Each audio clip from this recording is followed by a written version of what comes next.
நண்பர்களுக்கு உறவுகளுக்கு வணக்கம். இப்போ ஒருத்தர் குண்டாக இருக்கார். அவர் வந்து ஒரு 200 கிலோ வெயிட் இருக்கார்.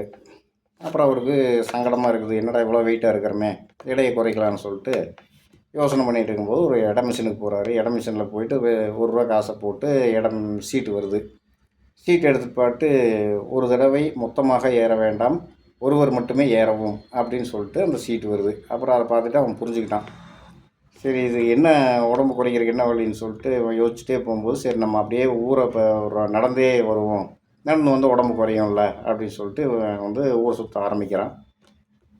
சுற்ற ஆரம்பித்ததையுமே ஒரு 100 கிலோமீட்டர் அப்படியே நடந்து போயிட்டான். அப்புறம் ஒரு இடத்துல போயிட்டு காலுங்கையெல்லாம் வலிக்குதுன்னு சொல்லிட்டு உட்காடுறான். ஒரு இடத்துல உட்காந்த இடத்துல ஒரு விளம்பர பலகையை பார்க்குறான்.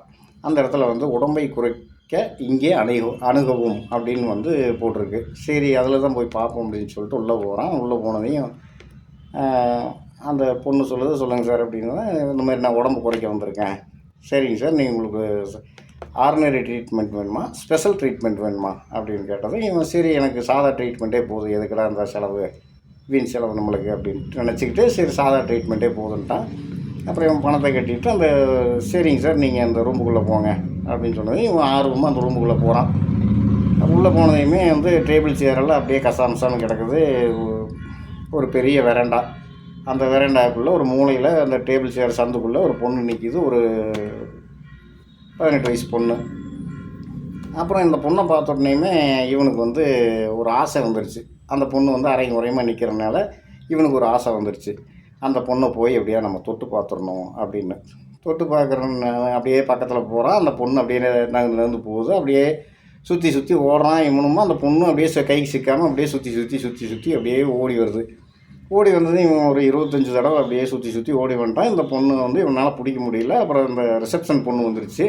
பொண்ணு வந்து சார் நீங்கள் வாங்க சார், உங்களுக்கு டைம் முடிஞ்சிச்சு அப்படின்னா.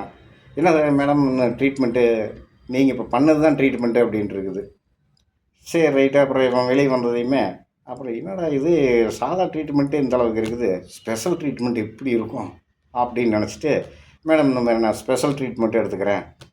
சரி, அதுக்கு நீங்கள் தனியாக பணம் கட்ட வேண்டியது இருக்கும். இதுக்கு நீங்கள் 10,000 கட்டினீங்க, அதுக்கு வந்து 25,000 கட்டணும் அப்படின்னு சொல்லிட்டான். சரி, காசு ஒன்றும் பிரச்சனை இல்லை, நான் கட்டிடுறேன்ருக்கேன். அப்புறம் பணத்தையும் கட்டிட்டான். சரி, நீங்கள் இந்த பக்கம் இந்த ரூமுக்குள்ளே போங்க அப்படின்ட்டுருக்கான். இவனும் அந்த ரூமுக்குள்ளே போயிருக்கான். சரின்னு சொல்லிட்டு அப்புறம் உள்ளே போனது அதே மாதிரி தான் டேபிள் சேரெல்லாம் கசாகசான கிடக்குது. அப்புறம் அந்த பெரிய வராண்டா அதுக்குள்ளே பார்த்தீங்கன்னா ஒரு 90 வயசு கிழவி நிற்கிது. அப்புறம் அந்த கிழவியை பார்த்த உடனே அந்த கிழவி வந்து இவனை வந்து தொட வருது. இவன் அந்த கிழவிக்கிட்ட சிக்கக்கூடாதுன்னு, இந்த கிழவி சிக்கக்கூடாதுன்ட்டு இவன் வந்து ஓடுறான். அந்த வராண்டாக்குள்ளே அந்த ரூமுக்குள்ளே வந்து அப்படியே சுற்றி சுற்றி சுற்றி ஓடுறான். ஒரு 10 ரவுண்டு சுற்றிட்டான். சுற்றி வந்ததுமே இந்த ரிசப்ஷன் பொண்ணு வருது. பொண்ணு வந்துட்டு வாங்க சார் உங்களுக்கு ட்ரீட்மெண்ட் முடிஞ்சது. இவன் வந்து அப்படியே விறுவிறுத்து போய், என்ன மேடம் இது உங்களுக்கு ட்ரீட்மெண்ட், ஸ்பெஷல் ட்ரீட்மெண்ட்டே இதுதான் உங்களுக்கு அப்படின்னு சொல்லிட்டு முடிச்சிட்டாங்க. முடிச்சதையுமே அப்புறம் அந்த மாதிரி அவன் வந்து அந்த விளம்பர பலகையை பார்த்துட்டு அவனுக்குள்ளே ஒரு ஆசை, எப்படியாவது நம்ம உடம்பு குறைச்சிடலாம். ஆசைப்படுறது கரெக்டு தான், ஆனால் அது வந்து நம்ம சிந்திக்கணும். எதுக்காக அந்த விளம்பர பலகையை வச்சுருக்காங்க, நம்மளை வந்து ஏமாத்துறதுக்காக இந்த மாதிரி விளம்பர பலகையெல்லாம் வச்சு நம்மளை வந்து ஏமாத்துறாங்க. மக்கள் வந்து சிந்திக்கணும்.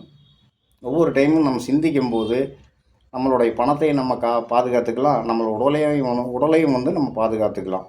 நன்றி, வணக்கம்.